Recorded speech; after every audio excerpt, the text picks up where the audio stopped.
Welcome to the first episode of Business English Insights. I'm your host, Michael, and today we have a special guest, Sarah, who is a business consultant and language coach. Welcome, Sarah.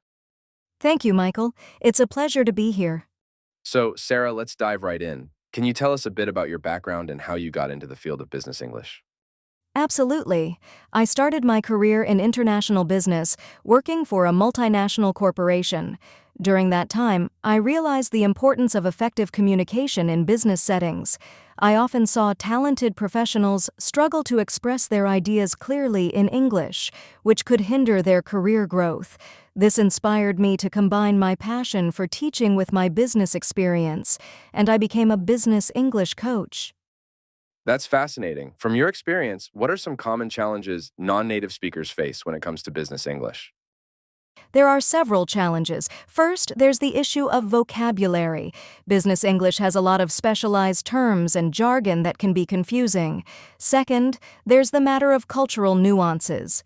Communication styles can vary greatly between cultures, and what might be considered polite in one culture could be seen as too direct in another. Lastly, confidence is a big factor. Many non-native speakers worry about making mistakes, which can hold them back from participating fully in meetings or discussions.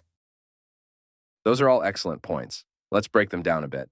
Starting with vocabulary, how can learners effectively build their business English vocabulary? One effective strategy is to read a lot of business-related materials. This could include industry reports, business news articles, and even business books. Keeping a vocabulary journal to note down new words and phrases can also be very helpful. Additionally, learners can use flashcards or apps specifically designed for building business vocabulary. Another important tip is to practice using new words in context, as this helps to reinforce their meaning and usage. That makes a lot of sense. Moving on to cultural nuances, what are some specific examples of how cultural differences can impact business communication? One classic example is the difference in how feedback is given and received. In some cultures, direct feedback is valued and expected, while in others, indirect feedback is the norm to avoid hurting someone's feelings. For instance, in the United States, it's common to be straightforward and direct. In contrast, in many Asian cultures, people might use more indirect language to convey criticism or disagreement. Understanding these differences can help prevent misunderstandings and foster better working relationships. That's very insightful. How do you coach your clients to become more culturally aware? I encourage them to learn about the cultures they're interacting with. This can involve reading about cultural norms, watching documentaries, or even speaking with colleagues from those cultures. Role-playing scenarios can also be very effective. For example, we might simulate a meeting where they need to present a proposal to a diverse group. This helps them practice adjusting their communication style based on their audience. Additionally, I emphasize the importance of active listening and asking clarifying questions to ensure understanding. Role-playing sounds like a powerful tool. Now, let's talk about confidence. How do you help your clients build confidence in using business English? Building confidence takes time and practice. One approach is to create a supportive environment where they can practice speaking without the fear of being judged. This might involve practicing with a coach, joining a language exchange group, or participating in business English workshops. I also encourage them to set small, achievable goals. For example, they might start by making a brief comment in a meeting, then gradually work up to giving a full presentation. Positive reinforcement is crucial, so I always highlight their progress and improvements. Setting small goals is a great idea. Do you have any specific techniques or exercises that you find particularly effective in building confidence? Yes, one technique I often use is the shadowing exercise, where clients listen to a native speaker and then try to mimic their pronunciation, intonation, and pace. This can help improve their speaking fluency and make them feel more comfortable using English. Another technique is recording themselves speaking on various business topics and then reviewing the recordings to identify areas for improvement. Additionally, practicing mindfulness and relaxation techniques can help reduce anxiety around speaking in a foreign language. Shadowing and recording sound like practical exercises. You mentioned earlier that cultural awareness is important. Could you share a specific anecdote or case study where cultural awareness significantly improved business communication? Sure, I had a client who was a manager at a tech company. He often had to communicate with teams in Japan and found that his direct communication style wasn't yielding the results he expected. We worked on understanding Japanese business etiquette, which includes being more indirect and valuing group harmony. By adjusting his communication style to be more in line with these cultural norms, he was able to build better relationships with his Japanese colleagues and improve overall team collaboration. This led to more productive meetings and successful project outcomes. That's a perfect example of the impact cultural awareness can have. Let's switch gears a bit. In today's digital age, how important is it for business professionals to be proficient in written business English, such as emails and reports? It's extremely important. Written communication is a significant part of business interactions, whether it's through emails, reports, or even instant messaging. Clear and concise writing helps convey professionalism and can prevent misunderstandings. Additionally, well-written documents can serve as a record of decisions and agreements, which is crucial for accountability and future reference. What are some tips you give your clients for improving their business writing skills? One key tip is to be clear and concise. Business writing should get to the point quickly and avoid unnecessary jargon or complex sentences. I also advise clients to structure their writing logically, using headings, bullet points, and paragraphs to break up the text. Proofreading is essential, as errors can detract from the message and professionalism. Tools like Grammarly can help with this. Finally, I recommend practicing regularly and seeking feedback from colleagues or a coach to continually improve their writing skills. Those are practical tips. Can you recommend any resources for learners to improve their business English writing? Absolutely. There are several excellent resources available. For example, the book Business Writing Essentials by Claire Whitmell provides practical advice on writing clear professional business documents. Websites like the Purdue Online Writing Lab, OWL, offer free resources on various aspects of writing. Additionally, there are online courses on platforms like Coursera and LinkedIn Learning that focus specifically on business English writing. Engaging in forums or writing groups can also provide valuable feedback and support. Thanks for those recommendations, Sarah. Before we wrap up, do you have any final advice for our listeners who are looking to improve their business English skills? My final advice would be to stay consistent and patient with your learning journey. Improving your business English skills is a gradual process that requires regular practice. Don't be afraid to make mistakes, as they are an essential part of learning. Seek out opportunities to use English in real-life business situations, whether through networking, attending conferences, or joining professional groups. And most importantly, enjoy the process and celebrate your progress along the way. Wonderful advice, Sarah. Thank you so much for joining us today and sharing your insights. I'm sure our listeners have gained a lot from your expertise. Thank you, Michael. It's been a pleasure speaking with you. Welcome back to Business English Insights. In today's episode, we continue our conversation with Sarah, delving deeper into some advanced aspects of business English and how to tackle them. Sarah, great to have you back. Thanks, Michael. It's great to be back. Let's dive into some advanced topics. One of the key skills in business English is negotiation. How can non-native speakers develop effective negotiation skills in English? Negotiation is indeed a crucial skill. For non-native speakers, it's important to familiarize themselves with common phrases and structures used in negotiations. Practicing specific scenarios, such as negotiating a contract or discussing terms of a deal, can be very helpful. Additionally, understanding the cultural aspects of negotiation is important, as negotiation styles can vary significantly across cultures. Role-playing with a partner or a coach can also build confidence and help learners develop persuasive language skills. Could you provide an example of a role-playing exercise for negotiation? Certainly. Let's say the scenario is negotiating a salary increase. One person plays the employee and the other plays the manager. The employee might start by presenting their achievements and explaining why they believe they deserve a raise. The manager could respond with questions or concerns, and the employee would need to address these and negotiate the best possible outcome. This exercise helps learners practice structuring their arguments, using persuasive language, and responding to counter-arguments effectively. That's a great exercise. Another advanced area is making presentations. What tips do you have for delivering effective business presentations in English? Effective presentations require clear structure, engaging content, and confident delivery.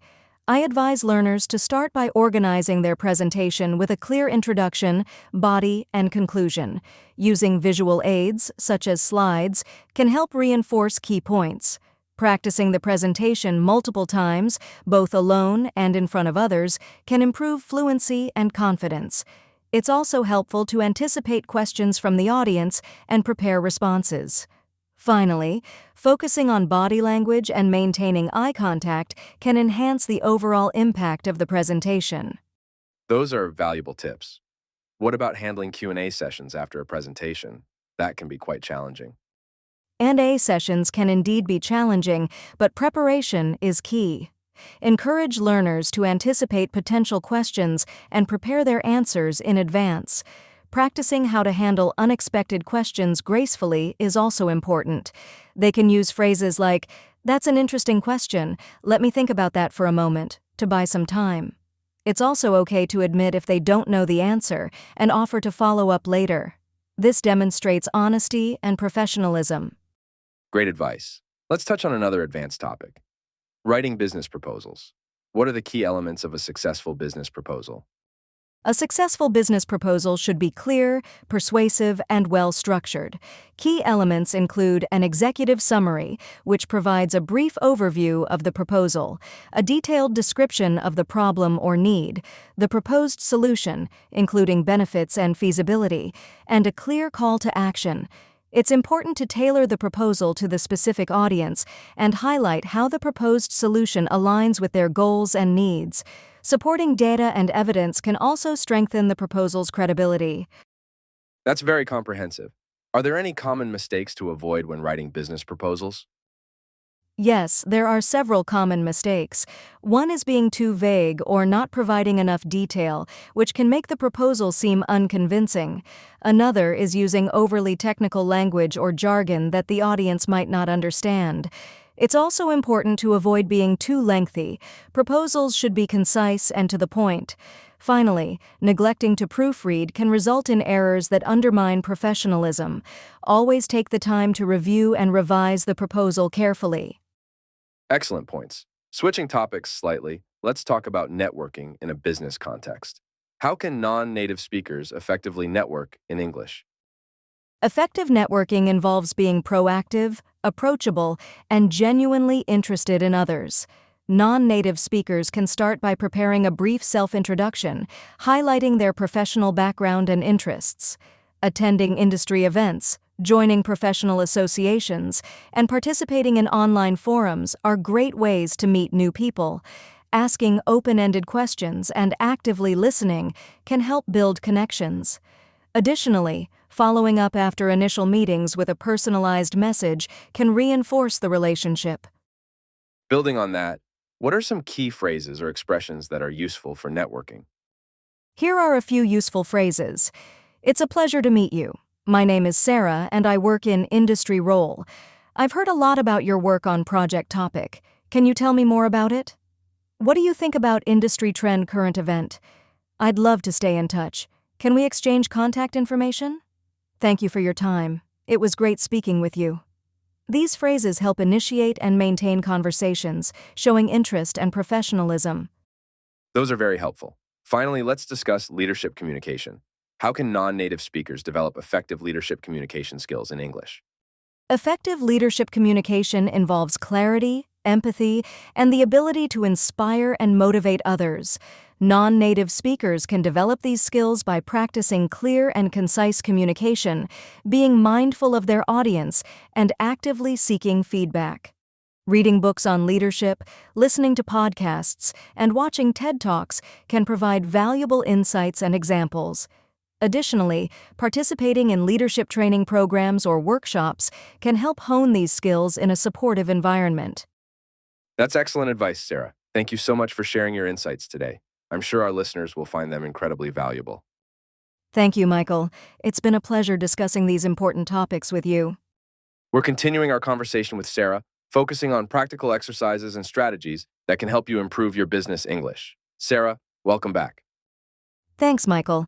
I'm excited to dive into more practical tips today. Let's start with meetings. Meetings are a big part of business communication. What are some practical exercises that can help non-native speakers feel more comfortable and effective in meetings?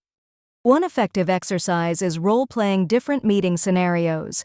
For example, participants can practice being the meeting facilitator, a presenter, or a participant who needs to ask questions or provide feedback. This helps them become familiar with the language and dynamics of meetings. Another exercise is to watch recordings of real business meetings and analyze the language and strategies used by participants. Additionally, practicing summarizing key points and taking meeting minutes can improve listening and note-taking skills. Role-playing sounds very useful. What specific phrases or expressions should learners practice for different roles in a meeting? Here are some phrases for different roles. Facilitator. Let's get started. Thank you all for joining. Can we move on to the next agenda item? Does anyone have any questions or comments? Presenter. Today, I'll be presenting on topic. As you can see from this slide, key point. I'd be happy to answer any questions at the end of the presentation. Participant. I have a question about topic. Could you clarify what you mean by specific point? I'd like to add to that point by saying additional information. Practicing these phrases can help learners feel more confident and prepared. Those phrases are very practical. Moving on, let's discuss email communication. What exercises can help improve email writing skills? One effective exercise is to analyze and rewrite poorly written emails. This helps learners understand common mistakes and how to correct them. Another exercise is to practice writing different types of business emails, such as inquiries, follow-ups, and responses to complaints. Peer review can also be very beneficial, as it allows learners to receive feedback and learn from each other. Additionally, setting aside time each day to write a short email on a business-related topic can help build consistency and improve writing skills over time. Peer review is a great idea. What are some key elements that make a business email effective? An effective business email should have a clear subject line, a polite greeting, a concise and focused body, and a courteous closing. The subject line should accurately reflect the content of the email. The body should be organized and to the point, avoiding unnecessary details. Using bullet points or numbered lists can make the information easier to read. It's also important to use professional language and check for any spelling or grammar errors before sending. Finally, including a call to action or a clear next step can help ensure the email achieves its purpose. Excellent tips. Let's talk about phone and video calls. What strategies can help non-native speakers feel more confident during these calls? Of course. Here are some useful phrases. Starting a call. Hello, this is Sarah from company. How are you today? Thank you for taking the time to speak with me. I'd like to discuss topic. Is now a good time? Ending a call. Thank you for your time. I'll follow up with an email summarizing our discussion. It was great speaking with you. Have a good day. I look forward to our next meeting. Goodbye. Using these phrases can help structure the call and ensure it begins and ends on a positive note. Those are very helpful. Now let's touch on public speaking. Many people find it intimidating, especially in a second language. What exercises can help improve public speaking skills? One effective exercise is to practice speaking on a variety of topics for a set amount of time, such as 1 to 2 minutes. This helps build fluency and confidence. Recording and reviewing these practice sessions can provide valuable feedback. Another exercise is to participate in a Toastmasters club, where members practice public speaking in a supportive environment. Practicing speeches in front of friends or colleagues and asking for constructive feedback can also be very beneficial. Additionally, focusing on breathing and relaxation techniques can help manage anxiety. Toastmasters is a great resource. What are some key tips for delivering a successful public speech? A successful public speech should be well-structured, engaging, and delivered with confidence. Start with a strong opening to capture the audience's attention, followed by clear main points supported by examples or data. Use visual aids to reinforce key messages, but don't rely too heavily on them. Maintain good eye contact, use gestures naturally, and vary your tone and pace to keep the audience engaged. Practicing multiple times and familiarizing yourself with the venue can also help reduce anxiety and improve delivery. Those are excellent tips. Before we wrap up, do you have any final thoughts or additional resources that could help our listeners improve their business English? Yes, I'd like to emphasize the importance of continuous practice and seeking opportunities to use English in real-world business contexts. Joining professional organizations, attending industry events, and engaging in online business communities can provide valuable practice and networking opportunities. Additionally, resources like the Harvard Business Review, BBC Business News, and the Business English podcast offer valuable insights and language practice. Finally, working with a coach or mentor can provide personalized guidance and support. Fantastic advice, Sarah. Thank you so much for sharing your expertise with us today. I'm sure our listeners will find it incredibly valuable. Thank you, Michael. It's been a pleasure discussing these topics with you. And to our listeners, thank you for joining us for this episode of Business English Insights. We hope you found the discussion helpful and informative. Stay tuned for more episodes where we'll continue to explore the nuances of business English. Until next time, keep practicing and improving. Goodbye. Goodbye.